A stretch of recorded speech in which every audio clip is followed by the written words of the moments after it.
Welcome, everyone. This is Divine Dialogues, Intuitives Unveiled. I am Tracey Bango from Angels on the Prairie. And I'm Rhonda Sean with Divine Guidance with Rhonda, and we're members of the Angel Empowerment Wellness Center. In our podcast, we're going to be delving into topics such as intuition, angelic connections, and the spiritual realm. We're also going to talk about our own personal experiences to help you understand your own intuitive abilities. Thanks for joining us. And let's begin.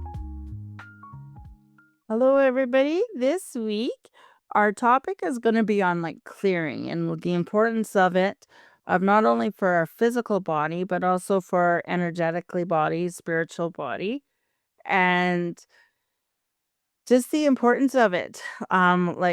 We've kind of talked about it in the past a little bit, with some of the tools that we use for clearing, such as the divine rods and selenite for crystals.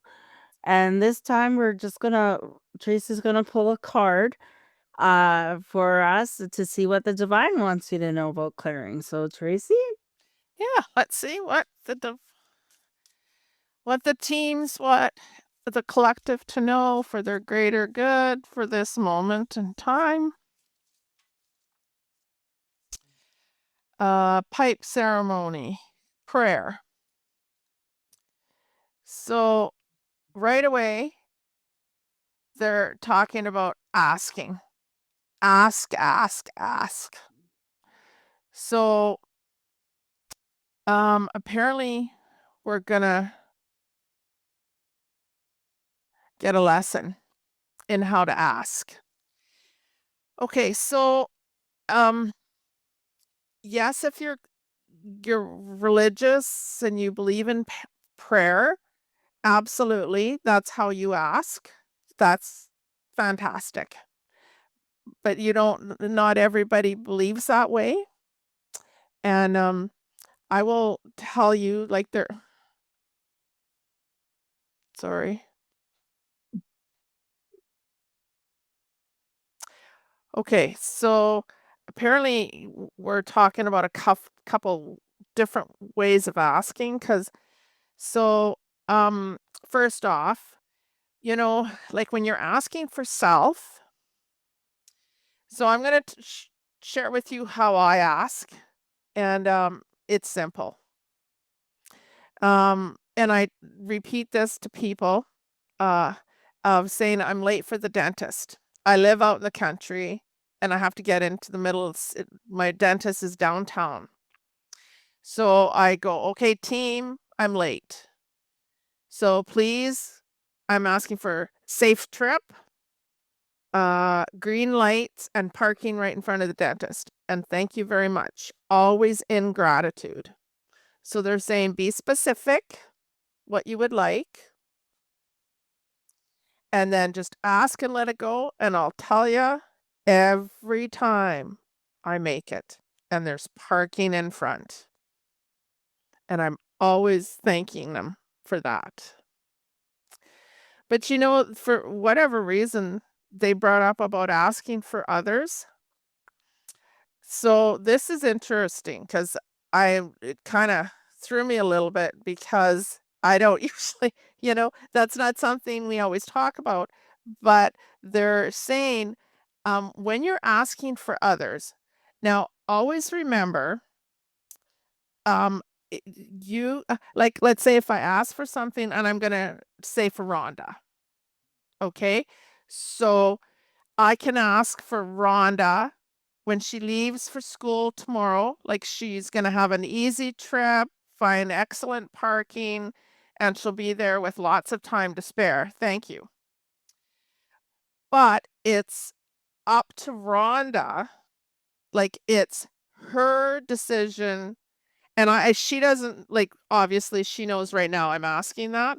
But if you're asking for somebody, usually you're not letting them know that you're asking. So if Rhonda changes her mind of what she would like to do, that can change. It's up to Rhonda to make a decision if she wants the safe trip or not. So she can change up that energy herself. You can ask for your kids, like right from when they're born until, I don't know, I say like 6, 7, 8. It depends how well versed they are and about asking for things that you are able to ask for them. But once they start understanding more the concept, then it's up to them to ask. And you can give them guidance, absolutely, of how to ask for help. So, like, yes, it's ask all you want for yourself and for others. And if it's about a specific person, definitely use their name. But remember, when you're asking for others, they can make their own changes to whatever you've asked without even knowing it.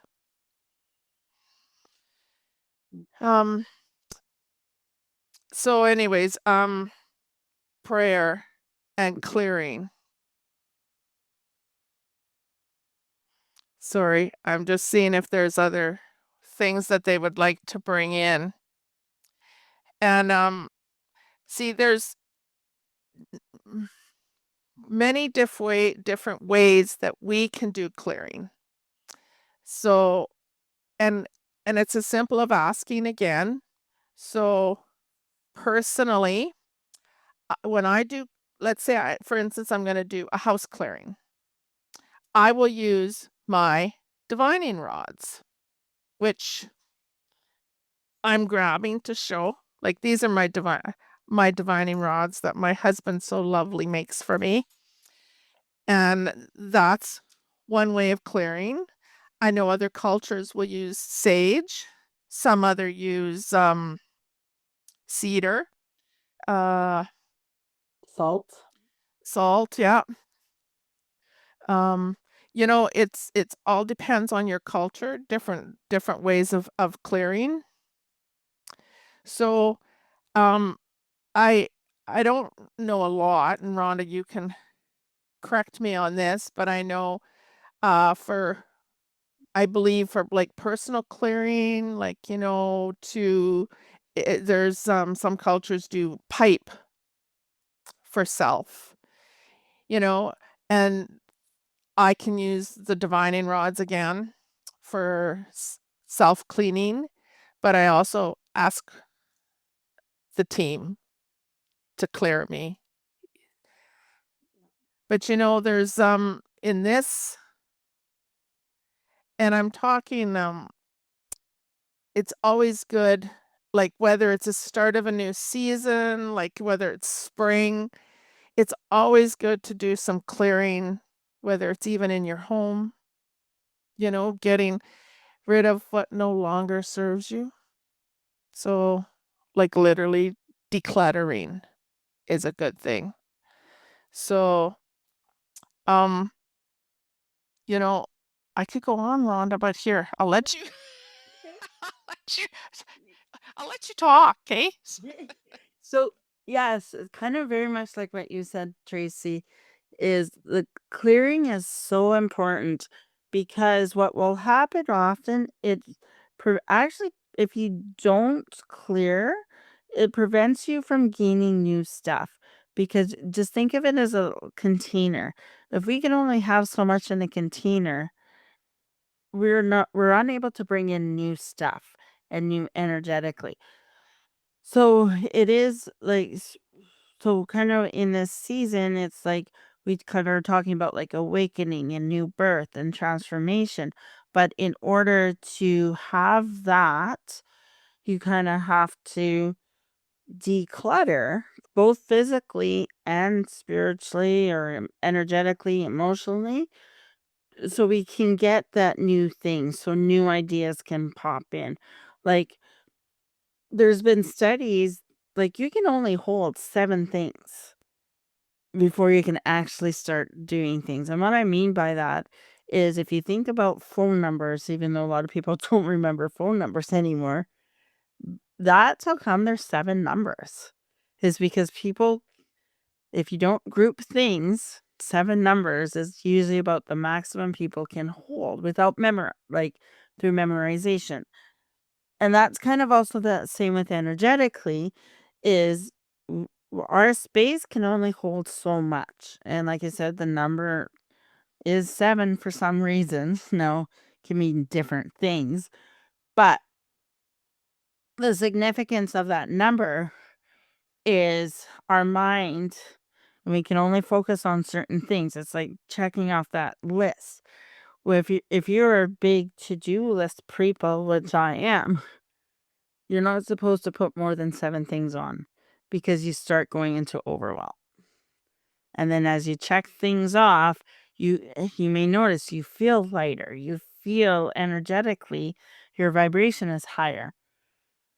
But if you, especially with clearing with self, I mean, we've touched on this before. Nature is the best thing to clear yourself. I know for myself, I'm a water baby.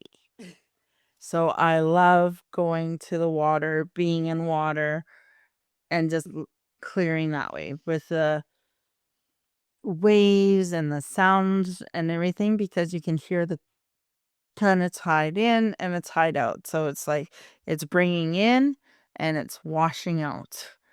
And for some, it's kind of touching a tree where you're transferring that energy into it, and it's giving you that burst of oxygen. So you're giving the carbon dioxide to the tree for the tree to grow, and in return, it's giving you the oxygen. And that's like when we're kind of going through our house. We're getting rid of the dust. We're getting rid of the cobwebs. We're getting rid of old clothing. We're getting so we can bring in new stuff. Because if I notice, I know even myself, if I go through my closet, I only tend to wear about 3 or 4 things because it makes me feel good. It makes me feel light, And so they're like, do I really need this? Do I really want this? Like some of the stuff I would prefer not to have, like a winter jacket. I'm grateful for it for the season. But trust me, I am celebrating when I cannot wear it. Oh, look. So, yeah, and that's where the clearing. So it's just like, and that's where that ceremony part comes in. Like with the card, it's a cycle, and there, for tradition speaking, for a lot, that it might not necessarily have a spiritual context, but spring cleaning, and that's to make way for new things, and it's preparing. If you think about it, probably when you're kind of going through the spring cleaning, you're like, oh, don't want to do this, but kind of once you start getting into that flow, it does make you feel better and more at peace. Totally makes you feel better, for sure. And that sounds like me. Yeah. It's a struggle to get started, but then once I'm on it, I'm on a roll. Yeah. And you feel better, for sure. Yeah. No, I think we did clarified about clearing and how other people, cultures do it. So yeah, if you have any questions or want to add anything, let us know. We appreciate it. Exactly. Take care. Have a great week. Talk to you next time. Thank you for listening to Divine Dialogues, Intuitives Unveiled. If you would like to work with Tracey and Rhonda, our information is posted in the show notes. Now, our new episodes are going to fall on Tuesdays. So if you're interested in receiving a free meditation on connecting to your guardian angels, click that link below to subscribe to the Angel Empowerment Wellness Center newsletter. Thanks for joining us. Take care, everybody.